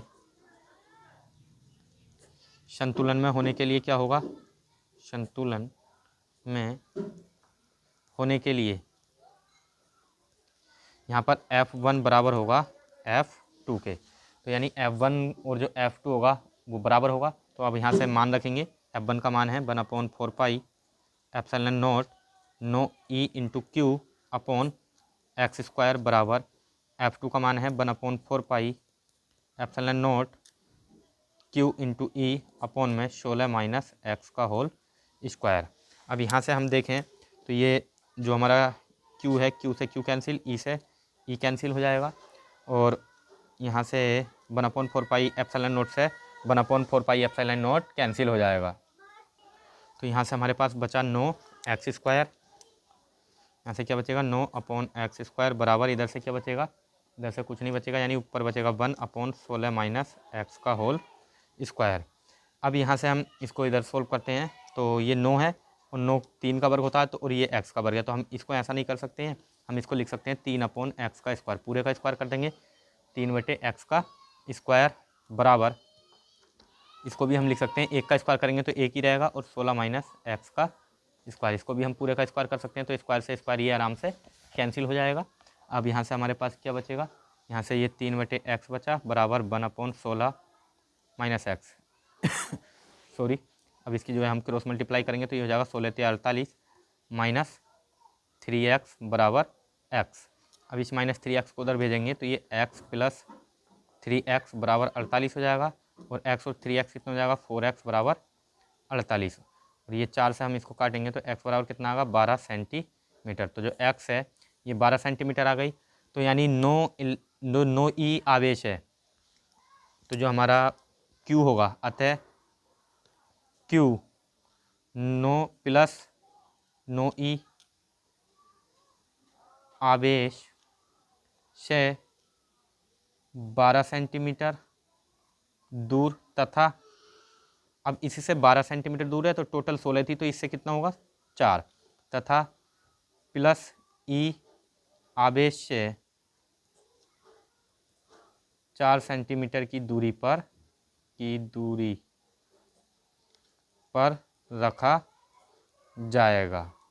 तो इस प्रकार जो क्वेश्चन नंबर 3 था ये भी हमने सोल्व कर लिया है, और मुझे उम्मीद है कि ये क्वेश्चन आपको बहुत ही अच्छी तरह समझ में आ चुका होगा, और आप इस तरीके सभी क्वेश्चन को आप कभी भी नहीं छोड़ने वाले हैं। तो और अब हम बढ़ते हैं, जो हमारे 3 मार्क्स के क्वेश्चन थे वो हमने पूरे कर लिए हैं। अब हम बढ़ते हैं हमारे मोस्ट इम्पोर्टेंट जो चैप्टर 1 के डेरिवेशंस हैं उन सभी डेरिवेशंस की ओर। तो चलिए सोल्व करते हैं हम पहले डेरिवेशन को। इसका पहला क्वेश्चन है, किसी बिंदु आवेश के कारण किसी बिंदु पर विद्युत क्षेत्र की तीव्रता ज्ञात कीजिए। तो किसी बिंदु पर किसी आवेश के कारण किसी बिंदु पर जो विद्युत क्षेत्र की तीव्रता होती है, तो सबसे पहले हम इसके जो डायग्राम है उसको बना लेते हैं। यहाँ पर एक बिंदु आवेश है Q, और यहाँ से इस आवेश Q से R मीटर की दूरी पर एक दूसरा आवेश यानी एक परीक्षण आवेश Q0 रखा गया है। अब हमें इस पहले आवेश के कारण जो विद्युत क्षेत्र की तीव्रता है उसको ज्ञात करना है। तो चलिए यहाँ पर सबसे पहले माना एक आवेश Q है, इससे R मीटर की दूरी पर एक परीक्षण आवेश Q0 रखा गया है, जिस पर हमें विद्युत क्षेत्र की तीव्रता ज्ञात करनी है। तो इसको आप लिख लेंगे अपनी शब्दों में, और मैं यहाँ से जो है आपको इसका डेरिवेशन कराता हूँ। तो दोनों आवेशों के बीच जो लगने वाला बल होगा, यानी इस Q और Q0 के कारण जो बल लगेगा वो क्या होगा, तो यहाँ पे लिखेंगे दोनों आवेशों के कारण लगने वाला बल क्या होगा, ये होगा एफ बराबर 1/4 पाई एप्सिलॉन नॉट, यहाँ पर पहला आवेश है क्यू इंटू दूसरा आवेश है क्यू नॉट अपॉन जो इनके बीच की दूरी है उसका वर्ग आर स्क्वायर। इसको हम मान लेंगे समीकरण 1। अब जो विद्युत क्षेत्र की तीव्रता होती है, विद्युत क्षेत्र की तीव्रता, तो विद्युत क्षेत्र की तीव्रता का जो व्यंजक होता है ये होता है ई बराबर एफ अपॉन क्यू नॉट। अब यहाँ से हम जो ये एफ का मान है समीकरण 1 से एफ का मान रखने पर, तो हम यहाँ पर समीकरण 1 से एफ का मान रखेंगे। समीकरण 1 का मान रखने पर चलिए यहाँ पे जो समीकरण 1 का मान जैसे ही हम रखेंगे तो यहाँ पर क्या आएगा 1/4 पाई एप्सिलॉन नॉट और Q naught upon R square. ये हमने एफ का मान रख दिया और ये क्यू नोट हमारे पास एक बटे में पहले से ही है, तो ये क्यू नोट आ जाएगा इसके बटे में। यहाँ पर क्यू नोट से क्यू नोट कैंसिल हो जाएगा, तो यहाँ से जो विद्युत क्षेत्र की तीव्रता आएगी ये आएगी 1/4 pi epsilon naught Q upon R square. तो जो किसी बिंदु आवेश के कारण विद्युत क्षेत्र की तीव्रता का व्यंजक है ये होता है ई बराबर 1/4 pi epsilon naught Q upon R square. तो जो पहला इंपॉर्टेंट डेरिवेशन था ये हमने सॉल्व कर लिया है और ये आपसे प्रतिवर्ष पूछे जाने वाला क्वेश्चन है, तो आप इसको अच्छी तरह तैयार कर लें। ये आपसे 3 मार्क्स से लेकर 4 मार्क्स में पूछे जाने वाला प्रश्न है, तो आप इसको अच्छी तरह तैयार कर लें। अब हम बढ़ते हैं हमारे नेक्स्ट डेरिवेशन की ओर, तो आप इसको नोट कर लीजिए। तो चलिए हमारा जो मोस्ट इम्पोर्टेंट दूसरा डेरिवेशन है ये बार बार आपके बोर्ड एग्जाम में पूछा जाता है और ये 5 मार्क्स में पूछे जाने वाला डेरिवेशन है, तो आप इसको अच्छी तरह तैयार करें। देखते हैं यहाँ पर वैद्युत द्विध्रुव के कारण अक्षीय स्थिति में विद्युत क्षेत्र की तीव्रता। तो वैद्युत द्विध्रुव के कारण किसी बिंदु पर जो अक्षीय स्थिति में विद्युत क्षेत्र की तीव्रता होती है उसका व्यंजक हमें प्राप्त करना है। तो वैद्युत द्विध्रुव क्या होता है, पहले हम बनाते हैं एक वैद्युत द्विध्रुव। यहाँ पर इसके डायग्राम को हम बना लेते हैं। यहाँ पर ये एक वैद्युत द्विध्रुव है, यहाँ पर एक आवेश है -q और एक दूसरा आवेश है +q। अब इनके बीच की जो दूरी है यहाँ पर इसका मध्य बिंदु है, ये मिड पॉइंट ओ है, ये इसकी दूरी है l, यहाँ से यहाँ तक की दूरी l है और ये भी यहाँ से यहाँ तक की दूरी l है और टोटल दूरी यहाँ पर ये कितनी हो जाएगी 12। अब इससे यहाँ पर r मीटर की दूरी पर एक बिंदु P है, यानी इसके मध्य बिंदु से यहाँ से r मीटर की दूरी पर एक बिंदु P है जिस पर हमें विद्युत क्षेत्र की तीव्रता ज्ञात करनी है। और ये जो धन आवेश है +q, इसके कारण जो विद्युत क्षेत्र की तीव्रता होगी ये धनावेश से दूर की ओर होगी, यानी दूसरी साइड में होगी और ये होगी E1। और जो ये ऋण आवेश है इसके कारण जो विद्युत क्षेत्र की तीव्रता होगी ये होगी माइनस आवेश की ओर, यानी इस डायरेक्शन में, और ये होगी E2। तो आप ध्यान रखेंगे कि जो धन आवेश होता है उसके कारण विद्युत क्षेत्र की तीव्रता बाहर की ओर होती है और जो ऋण आवेश होता है उसके कारण विद्युत क्षेत्र की तीव्रता अंदर की ओर यानी ऋण आवेश की ही ओर होती है।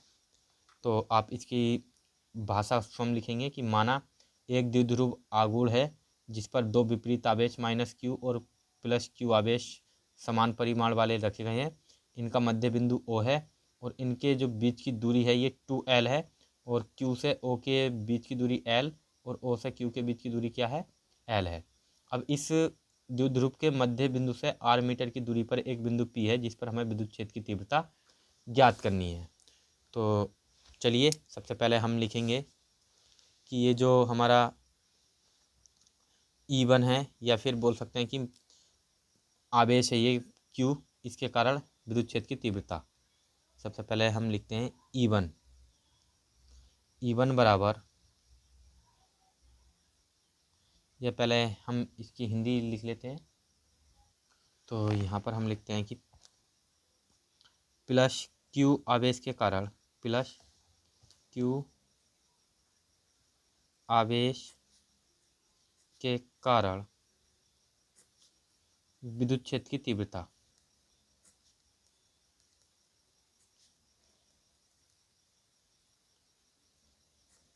ये क्या होगी, तो प्लस क्यू आवेश के कारण विद्युत क्षेत्र की तीव्रता होगी E1, इसको मान लेते हैं E1 बराबर 1/4 पाई एप्सिलॉन नॉट, और यहाँ पर जो आवेश है Q upon R square, R यानी दूरी, तो यहाँ पर ये आर है और इनके बीच की दूरी यानी टोटल आर है, आर में से हम घटा देंगे ये वाली दूरी माइनस एल, क्योंकि यहाँ पर इस आवेश के कारण बात कर रहे हैं हम प्लस क्यू आवेश के कारण, तो प्लस क्यू से जो पी तक की दूरी है वो है इतनी, और ये आर में से एल घटा देंगे तो हमारा निकल जाएगा आर माइनस एल, ये इनके बीच की दूरी निकल जाएगी आर माइनस एल का होल स्क्वायर, इसको हम मान लेंगे समीकरण 1।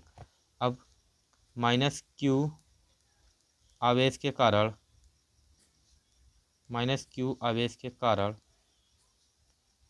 विद्युत क्षेत्र की तीव्रता,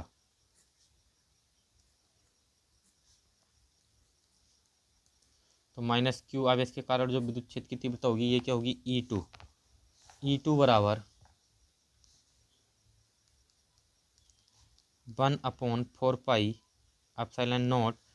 अब यहाँ पर हमें परिमाण लेना है, केवल चिन्ह नहीं लेना है, तो यहाँ पर क्यू ही है, ये माइनस क्यू जो आवेश है इसका भी क्यू, और अब जो इसके बीच की दूरी होगी ये क्या हो जाएगी, यहाँ पे एल है और प्लस ये आर दोनों जुड़ रहे हैं, तो यहाँ पे हो जाएगी आर प्लस एल का होल स्क्वायर, इसको हम मान लेंगे समीकरण 2। अब बिंदु पी पर कुल या फिर नेट, बिंदु पी पर नेट विद्युत क्षेत्र की तीव्रता, नेट का मतलब होता है कुल विद्युत क्षेत्र की तीव्रता। अब E1 जो है इस डायरेक्शन में है और E2 इस डायरेक्शन में है, यानी दोनों जो विद्युत क्षेत्र की तीव्रता ये विपरीत डायरेक्शन में है, तो यहाँ पर जो मान होगा वो घटेगा, तो विद्युत क्षेत्र की तीव्रता क्या होगा, घटेगा, ये हो जाएगा E बराबर E2 माइनस E1, तो यहाँ से E बराबर E2 का मान रखेंगे, E2 कितना है 1/4 pi epsilon naught Q upon R plus L का होल स्क्वायर माइनस E2 का मान रखेंगे 1/4 pi epsilon naught Q upon R minus L का होल स्क्वायर। अब यहाँ से ये 1/4 पाई एप्सिलॉन नॉट और Q ये कॉमन आ रहा है तो कॉमन ले लेंगे, E बराबर हो जाएगा 1/4 पाई एप्सिलॉन नॉट Q, ये कॉमन आ गया, और यहाँ से हमारे पास बचेगा 1/r प्लस एल का whole square minus 1/r minus L का होल स्क्वायर। अब यहाँ से E बराबर ये हम ऐसे ही रहने देंगे 1/4 पाई एप्सिलॉन नॉट Q, यहाँ से हम एलसीएम लेंगे तो एलसीएम हमारे पास आएगा R square minus L square का होल स्क्वायर। जब आप इसका एलसीएम लेंगे और सॉल्व करेंगे तो ये आएगा R square minus L square का होल स्क्वायर, और ये इधर हो जाएगा आर प्लस एल का whole square, R plus L का whole square minus R minus L का होल स्क्वायर। अब यहाँ से इसको आप आगे लिखेंगे, सॉल्व करेंगे तो E बराबर यहाँ से प्राप्त होगा ये Q upon 4 pi epsilon not, यहाँ से आएगा हमारे पास, जब आप इसके a प्लस बी का होल स्क्वायर और यहाँ पर a माइनस बी का होल स्क्वायर खोलेंगे और इस माइनस की अंदर एंट्री करेंगे तो आपको प्राप्त होगा 4LR अपॉन, यहाँ से मैं इसको जो है थोड़ा ब्रैकेट को बड़ा लगा देता हूँ, और यहाँ से हमें प्राप्त होगा R square minus L square का होल स्क्वायर। तो E बराबर यहाँ से हमें प्राप्त होगा 1/4 पाई एप्सिलॉन नॉट, और ये जो 4LR है इसको हम लिख लेंगे 2 इंटू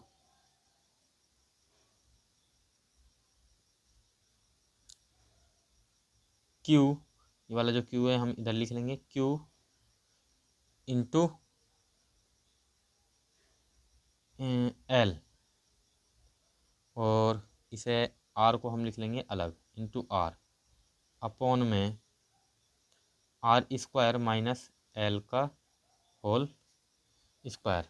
तो यहाँ पर ये 2L और Q मिलकर क्या बनाएगा, ये होता है द्विध्रुव आघूर्ण, यानी यहाँ पे लिखेंगे चूंकि P बराबर होता है 2L इंटू क्यू, तो हम यहाँ पर P की 2L into Q, 2L into Q, ये 2QL है या 2L इंटू क्यू, इसकी जगह हम रखेंगे P। तो यहाँ से हो जाएगा E बराबर 1/4 पाई एप्सिलॉन नॉट, और इसकी जगह रख देंगे इतने की जगह, ये जितने को मैं डॉट डॉट डॉट करता हूँ, इसकी जगह क्या रखेंगे हम P इंटू आर अपॉन में R square minus L square का होल स्क्वायर।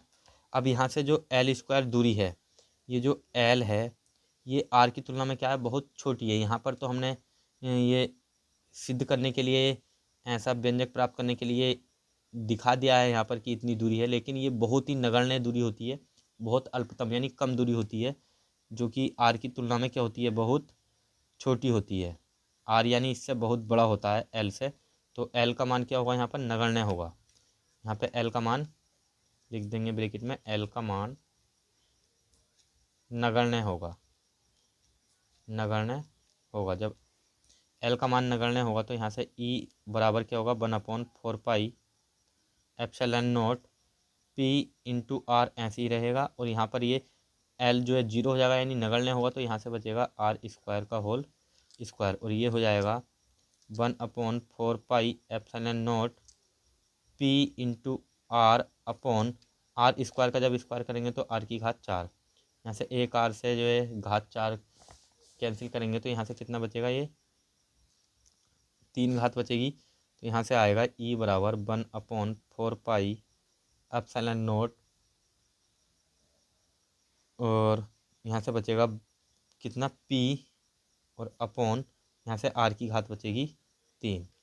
तो यही हमारा व्यंजक है किसी वैद्युत ध्रुव आघूर्ण के कारण अक्षीय स्थिति में वैद्युत क्षेत्र की तीव्रता। ये होता है ई बराबर 1/4 pi epsilon naught P upon R की घात 3। तो इस प्रकार जो हमने ये डेरिवेशन था इसको भी कंप्लीट कर लिया, और मुझे उम्मीद है कि ये पूरा डेरिवेशन आपको अच्छी तरह समझ में आ चुका होगा।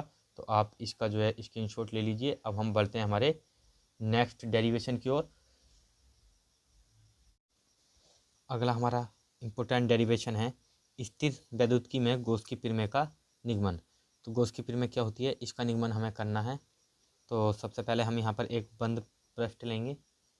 तो चलिए यहाँ पर एक क्षेत्रफल ले लेते हैं हम बंद पृष्ठ। इसका डायग्राम मैं यहाँ पर आपको बनाकर दिखा रहा हूँ। हमने एक बंद पृष्ठ लिया। अब इसके केंद्र पर एक कोई आवेश Q है, ये O बिंदु है। अब इससे R मीटर की दूरी पर एक बिंदु P है। इससे R मीटर की दूरी पर एक बिंदु P है, जिस पर हमें विद्युत क्षेत्र की तीव्रता ज्ञात करनी है। और इस बिंदु P पर जो विद्युत क्षेत्र की, इस P को मैं यहाँ बना देता हूँ। इस P पर जो विद्युत क्षेत्र की तीव्रता होगी ये धनावेश है, Q जो है धनावेश है, और इस धनावेश के कारण जो विद्युत क्षेत्र की दिशा होगी वो बाहर की ओर होगी, यानी E वेक्टर। अब यहाँ पर जो हमने ये बिंदु P है, इस पर एक छोटा सा क्षेत्रफल अवयव लिया। ये जो पूरा बंद पृष्ठ था इसका क्षेत्रफल है A। अब इस क्षेत्रफल में हमने एक छोटा सा क्षेत्रफल अवयव लिया है, और इसका जो क्षेत्रफल है ये है DA। इसका क्षेत्रफल है DA, छोटा क्षेत्रफल अवयव लिया है। इसको जो है हम यहाँ से इसको मिला देंगे, और इस बिंदु से इसको मिला देंगे। ये छोटा सा हमने क्षेत्रफल अवयव लिया है, और इसके बीच जो कोण है ये है D ओमेगा। ये छोटा सा कोण है D ओमेगा, इसको हम बोलते हैं घन कोण। ये घन कोण है। तो अब इसकी जो भाषा है, कुछ इम्पोर्टेंट भाषा है, उसको मैं लिख देता हूँ कि माना एक प्लस Q आवेश जो कि बिंदु ओ पर स्थित है, जो कि बिंदु ओ पर स्थित है। तो यहाँ पर ये एक आवेश है और ये बिंदु ओ पर स्थित है और ओ से आर दूरी पर एक क्षेत्रफल अवयव पर बिंदु P है। हमने ये क्षेत्रफल अवयव लिया है DA और इस पर बिंदु P है जिस पर विद्युत क्षेत्र की तीव्रता हमें ज्ञात करनी है, जिस पर विद्युत क्षेत्र की तीव्रता ज्ञात करनी है। तो इस पर जो विद्युत क्षेत्र की तीव्रता होगी क्या होगी, ये होगी E बराबर के क्यू। के तो आप जानती हैं, के का मान होता है 1/4πε0, या फिर आप 1/4πε0 भी लिख सकते हैं। ये होगी के क्यू अपॉन आर स्क्वायर। इसको हम मान लेते हैं इक्वेशन नंबर 5। अब जो पी बिंदु का क्षेत्रफल है, ये जो पी है, बिंदु पी का क्षेत्रफल क्या होगा, बिंदु पी का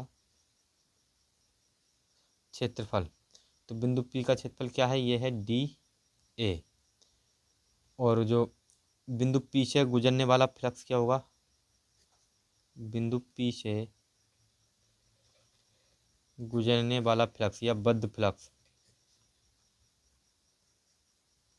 तो बिंदु पी से जो गुजरने वाला फ्लक्स होगा ये होगा D∅, यानी छोटा क्षेत्रफल अवयव है तो फ्लक्स भी क्या होगा, अल्पतम ही होगा, यानी छोटा ही अवयव होगा। तो D∅ बराबर E इंटू, अब जो क्षेत्रफल A होता है, यहाँ पर क्षेत्रफल होता था पूरा, अब यहाँ पर छोटा क्षेत्रफल है तो EDA कोस थीटा। अब यहाँ से हम समीकरण 1 का मान रखेंगे, तो समीकरण 1 का मान रखने पर, ये जो समीकरण 1 का मान है इसको यहाँ रखेंगे E की जगह, तो समीकरण 1 का मान रखने पर, जब हम समीकरण 1 का मान रखेंगे तो यहाँ से कितना हो जाएगा, ये हो जाएगा D∅ बराबर KQ upon R square into में DA कोस थीटा। अब इसको हम मान लेंगे समीकरण 2। अब इसे आगे और सोल्व करते हैं तो ये हो जाएगा D∅ बराबर, ये KQ हम ऐसे ही रहने देंगे, into DA cos theta upon में ये जो आर स्क्वायर है इसके बटे में लिख देंगे। अब हम जानते हैं कि DA cos theta upon R square होता है D ओमेगा, यानी D ओमेगा के बराबर होता है, ये होता है घन कोण। तो आप ध्यान रखेंगे कि DA cos theta upon R square क्या होता है, ये होता है घन कोण D ओमेगा। इसको मैं यहाँ पर जो है थोड़ा सीधा कर देता हूँ, आगे को कर देता हूँ क्योंकि आपको दिखाई नहीं दे रहा होगा। DA cos theta upon R square बराबर होता है D ओमेगा, इसको हम बोलते हैं घन कोण। तो अब DA cos theta upon R square की जगह हम रखेंगे D ओमेगा, तो यहाँ से क्या हो जाएगा, ये हो जाएगा D∅ बराबर KQ हमारा ऐसे ही रहेगा और ये इसकी जगह क्या रख देंगे हम, D ओमेगा।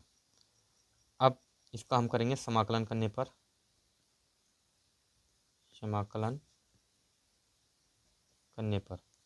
अब इसका जब हम समाकलन करेंगे तो ये हो जाएगा समाकलन D∅ बराबर समाकलन KQ इंटू D ओमेगा।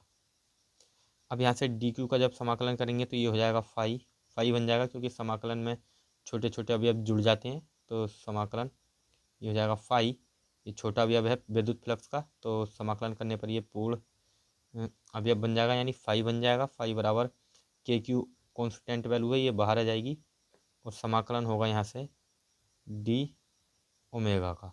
तो डी ओमेगा एक छोटा घनकोण है, और जो घनकोण होता है ये पूरा जब हम इसका समाकलन करते हैं तो ये बराबर आता है डी ओमेगा की जगह हम रखेंगे कितना, समाकलन डी ओमेगा की जगह 4 पाई। तो ध्यान रखेंगे आप इस बात को भी कि जब हम घनकोण का समाकलन करते हैं तो उसका मान आता है 4 पाई। अब आप सभी जानते हैं कि के जो होता है क्या होता है, ये होता है 1/4 पाई। के का मान होता है 1/4 पाई एप्सिलॉन नोट। चाहे आप के रख सकते हैं या 1/4 पाई एप्सिलॉन नोट भी, ज़रूरत पड़ने पर आप इसका मान रख सकते हैं। तो हमने के की जगह रख दिया 1/4 pi epsilon note Q into 4 पाई। यहाँ से 4 पाई से ये 4 पाई कैंसिल हो जाएगा, तो फाई बराबर क्या बचेगा हमारे पास, यहाँ से बचेगा क्यू अपॉन एप्सिलॉन नोट। और यही गॉस प्रमेय का कथन है, यही गॉस प्रमेय का कथन है। तो इस प्रकार हमने जो स्थिर वैद्युतिकी में गॉस की प्रमेय थी इसका सत्यापन भी कर दिया है, और मुझे उम्मीद है कि ये क्वेश्चन भी आपको बहुत अच्छी तरह समझ में आ चुका होगा। तो आप इसका स्क्रीनशॉट ले लीजिए, और अब हम बढ़ते हैं हमारे नेक्स्ट इंपॉर्टेंट डेरिवेशन की तरह। और ये जो क्वेश्चन है ये आपके बोर्ड एग्जाम में रिपीटेड क्वेश्चन है और बार बार पूछे जाने वाला प्रश्न है, तो आप इसको अच्छी तरह तैयार कर लें, ये आपके 5 मार्क्स अवश्य दिलाएगा। तो चलिए बढ़ते हैं हम हमारे आज के नेक्स्ट डेरिवेशन और आज के इस वीडियो के अंतिम टॉपिक की ओर। तो चलिए हमारा नेक्स्ट और सबसे इम्पोर्टेंट टॉपिक्स है गॉस की प्रमेय से कूलॉम का नियम। ये भी 5 मार्क्स में पूछा जाने वाला प्रश्न और ये भी वेरी इंपॉर्टेंट टॉपिक्स है, तो इसको आप अच्छी तरह देखें। तो यहाँ पर हमने एक पृष्ठ लिया है, यानी एक पृष्ठ लिया, एक क्षेत्रफल, इसका क्षेत्रफल है ए। अब यहाँ से जो है एक आवेश रखा हुआ है, ये बिंदु ओ है, इससे आर मीटर की दूरी पर एक बिंदु पी है, एक बिंदु पी है जिस पर विद्युत क्षेत्र की तीव्रता है ई वेक्टर, ये है ई वेक्टर, ये बिंदु पी है। तो अब यहाँ पे हम इसकी जो इम्पोर्टेंट डेफिनेशन है वो लिख देते हैं कि माना एक प्लस क्यू आवेश है जिससे निकलने वाला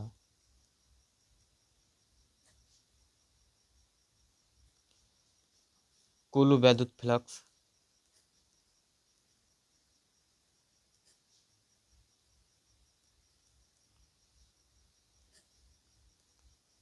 फाई है,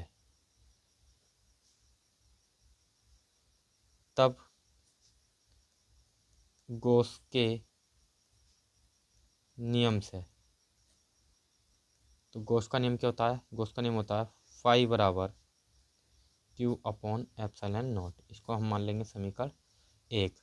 और वैद्युत फ्लक्स क्या होता है, वैद्युत फ्लक्स का सूत्र होता है, वैद्युत फ्लक्स बराबर होता है फाई बराबर ई ए कोस थीटा। इसको हम मान लेंगे समीकरण 2। ये हमारा समीकरण 1 है, ये समीकरण 2। अब समीकरण 1 तथा 2 से, यहाँ से समीकरण 1 व 2 से हम कह सकते हैं कि जो क्यू अपॉन एप्सिलॉन नॉट होगा ये बराबर होगा ई इंटू ए के। और यहाँ से जो ई बराबर हो जाएगा, ये हो जाएगा क्यू इंटू ए, सॉरी क्यू अपॉन ए, यहाँ पे ये ए जो है ये इसके बटे में जाएगा, और एप्सिलॉन नॉट। अब यहाँ पर जो ए है, ए क्या क्षेत्रफल है, और ये जो पृष्ठ है ये कैसा है, गोले के आकार का है। तो गोले का जो क्षेत्रफल होता है वो क्या होता है, ए क्या है, गोले का क्षेत्रफल, गोले का क्षेत्रफल है। और गोले का क्षेत्रफल क्या होता है, 4 पाई r²। ये आप सभी जानते होंगे कि जो गोला होता है, गोले का क्षेत्रफल होता है 4 पाई r²। तो यहाँ पर हम एक ही जगह रखेंगे 4 पाई², तो ये हो जाएगा ई बराबर क्यू अपॉन 4 पाई एप्सिलॉन नॉट, और ये r² ऐसे ही रहेगा। अब यहाँ से हम इसको और व्यवस्थित करें तो ये हो जाएगा ई बराबर 1/4 पाई एप्सिलॉन नॉट और Q upon r²। Q upon R square.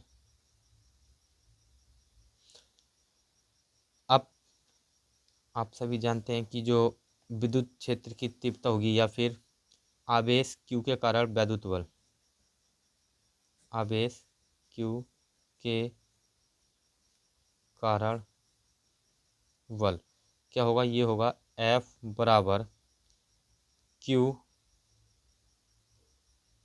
2 into ई, यानी ये होगा F बराबर Q2 इंटू ई। तो अब यहाँ पर हमारा जो यहाँ पर ई है, ई का मान रखेंगे तो ये हो जाएगा F बराबर Q2 ऐसे ही रहेगा, और ई का मान क्या है 1/4 pi epsilon naught Q upon R square. अब ये Q1 है और ये Q2 है, तो F बराबर इसको व्यवस्थित करके लिखेंगे तो ये हो जाएगा Q1 इंटू Q2 और अपॉन आर स्क्वायर, और यहाँ पर ये जो है 1/4 पाई एप्सिलॉन नॉट, और यही जो है हमारा क्या है कूलॉम का नियम है, यही कूलॉम का नियम है। तो इस प्रकार जो हमारा ये कूलॉम के गॉस की प्रमेय की सहायता से कूलॉम के नियम का सत्यापन था, ये पूरा हो जाता है, और मुझे उम्मीद है कि ये आपको बहुत अच्छी तरह समझ में आ चुका होगा। और हमने जो आज का हमारा वन शॉट वीडियो था ये पूरी तरह कंप्लीट हो चुका है, और इसमें हमने आपको बहुविकल्पीय प्रश्न, 1 मार्क्स के क्वेश्चन, 2 मार्क्स के क्वेश्चन, 3 मार्क्स के क्वेश्चन और सभी इम्पोर्टेंट्स जो डेरिवेशन हैं उनको कंप्लीट कराया है। और आपने इन अगर इस पूरी वीडियो को देखा है तो मैं गारंटी से कहता हूँ कि ये अब आप अपने एग्ज़ाम में जो चैप्टर 1 है उसका कोई भी क्वेश्चन नहीं छोड़ के आने वाले हैं। और यदि ये वीडियो आपको अच्छा लगा हो तो प्लीज़ इस वीडियो को ज़्यादा से ज़्यादा लाइक, शेयर और सब्सक्राइब करना ना भूलें। Thanks for watching.